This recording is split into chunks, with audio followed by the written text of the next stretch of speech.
Ayun mga kaswakso, itong SEC 32 liters Explorer, bali murang-mura. SRP nito sa SEC nasa 1,900 eh. Pero nabili lang namin to for 1,600. Ilagay ko na lang sa description below kung saan ko nabili. Sobrang mura, sobrang quality, dumating, walang kagas-gas-gas at bagong-bago. Legit na bago. With box, nakita nyo naman nung pagkaka-unbox natin kanina. Din complete, including yung mga screws niya nandito sa loob pagkabukas ko. Yan. So, as you can see, ito ng bagong design, ng bagong SEC. Medyo mas makitid na siya ng kaunti, pero mas mataas. Compared dun sa mga old version ng SEC 32 liters. Sa likod, andun pa rin yung kanyang backrest. Medyo mas matigas na siya ngayon compared dun sa dati na medyo mas malambot na parang foam. Ayan. Pero yung plastic niya still sturdy, makapal na plastic. Dati nagkaroon ako ng box na generic lang. Yung feel nito definitely mas premium talaga. Mas makapal ang pagka-plastic. Sa mga nagtatanong din pala kung ano yung actual na diameter nito. Kasi isa ako sa nahirapan eh. Naghahanap ako ng actual na nasukat nung box na to. Para at least matansya kung kakasya yung mga dapat kong ilagay. Pero wala akong masyadong makitang data doon sa internet. So ngayon papakita ko sa inyo yung actual niya na size. So sa lapad, ayan yung width niya.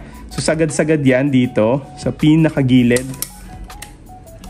In inches, nasa ano siya? 16 inches. Sagad-sagad yan.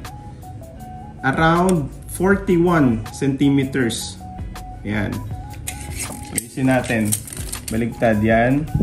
So yan. So 16, sagad-sagad yan. Medyo may konting allowance na yan. Pero yan yung may expect ninyo. Yan. Kasi medyo ano pa yun sa side eh. Ayan o. Medyo nakaumbok yun sa side. Kaya sinixteen na natin. 41 cm or 16 inches. Yun yung lapad. Yung haba niya naman, sagad-sagad. Ito, sasama na natin tong backrest kasi ito yung pinakasagad eh. So yun yung backrest. Yan. Pinakasagad niya kasama yung handle is 15 or actually halos 16 na rin pero 15 na lang. Ayun o, kung makikita ninyo, pumapalo. Ayan o, halos 15 siya. 15 inches kasama yung handle. Tapos, nasa 39 centimeters yung lapad. Ayan. May ano na to, mayroon na siyang allowance. Ngayon, yung height naman, sagad-sagad din dito from kasama na yung base plate nito nakakabit pa yung base plate nito right now eh. So para magka-idea tayong lahat is nasa 11. Ayan. Halos sakto siya sa 11 inches. Sabihin nyo ng 12. Isipin nyo na 12 pero medyo mataas na yung 12. So 11 na to. So 29 cm or 11 inches. Ganyan ang taas niya. Okay? So that's the exterior dimension or yung labas. Pero syempre, since may plastic pa to, makapal din ang plastic niya. Tingnan natin yung dimension niya sa loob. Kasi dito magkakatalo. Ito mismo yung laman na kaya mong ilagay. So sa lapad, sagad-sagad din tayo dito. Actually same lang, 16. Ayan o. 16 and 41 inches ang lapad. 16 inches, 41 cm, sorry. Yung haba naman niya, sagad-sagad dito. Dito lang tayo magbe-base ha. Dito tayo mag-base sa pinakamalapad na part. Hindi kasama yung sa may pinaka-locking mechanism. 14 inches. Tapos, 36. Yan, 36 cm. Yung taas naman niya, I'm not sure paano natin susukatin sa taas ng ganito eh. Pero, yun na yun, I think, yun na yun. Kasi, ang ano lang naman yan, konting difference lang naman yan, cm lang naman. So, that's the exterior and interior dimensions. Now, the question, magkakasya ba ang full face helmet? Meron ditong Secunite na helmet. So, full face ito, pero ang size ito, large. Ayan o. So, you can see large. Ayan. So large ito na full face. Tingnan natin kung magkakasya. Alright, so pinasok natin. Tatakpan natin. See? Yan. Walang ka-problema. Kasyang-kasya. Walang laban. Pasok na pasok. So, we can assume na ang large or XL ay kakasya din. Especially kung sec. Ngayon, kung walang spoiler, ayan o. Kasi sagad talaga siya Actually, kung meron kang mga ganyan 2 inches na spoiler. Ayan mga ganyan. 2 inches na spoiler or 3. 2. Safe na 2 inches na spoiler. Kakasya pa kung tutuusin. Ganyan Kasya pa. Pero hindi man sec yung inyong helmet at may kakilala kayong sec, dun yung mabibase kung magkakasya ba. Meron din ako ditong isa na medium naman, full face din to, pero medium ang size nito. Ang difference ito is medyo curve yung sa may ibaba, yung sa may baba.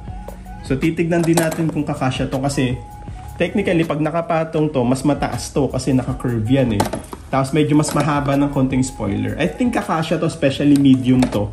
Pero hindi naman ganun kalaki difference ng medium sa large Pero ayan, lalagyan natin. Sec Armada naman ito. Armada Hive. Ayun. So you can see, kapag ka ang yung helmet ay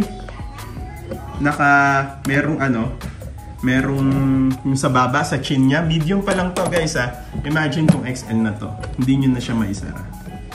Maisasara nyo siya, pilitan. Lalagyan nyo na lang siya ng Actually, medyo hindi nyo na nga talaga siya maisasara. Kasi, kung makikita ninyo, ayan yung space niya sa ilalim Ayan yung space niya sa ilalim. Yun yung nag-create ng space. Kaya hindi siya magkasya. Ayan. So, okay. So, Sec Armada or any helmet na pagantong design sa chin, hindi siya kakasya sa 32 liters na Explorer, Sec Explorer. Pero kung pahiga siya, let's try it. Napahiga. Ayan. Kasyang-kasya. So, kakasya pa rin ang inyong mga helmet na may chin kung nakapahiga. Ayan, walang ka-problema, walang kalaban-laban. Pasok na pasok. Ayan. So, papahiga nyo na nga lang siya.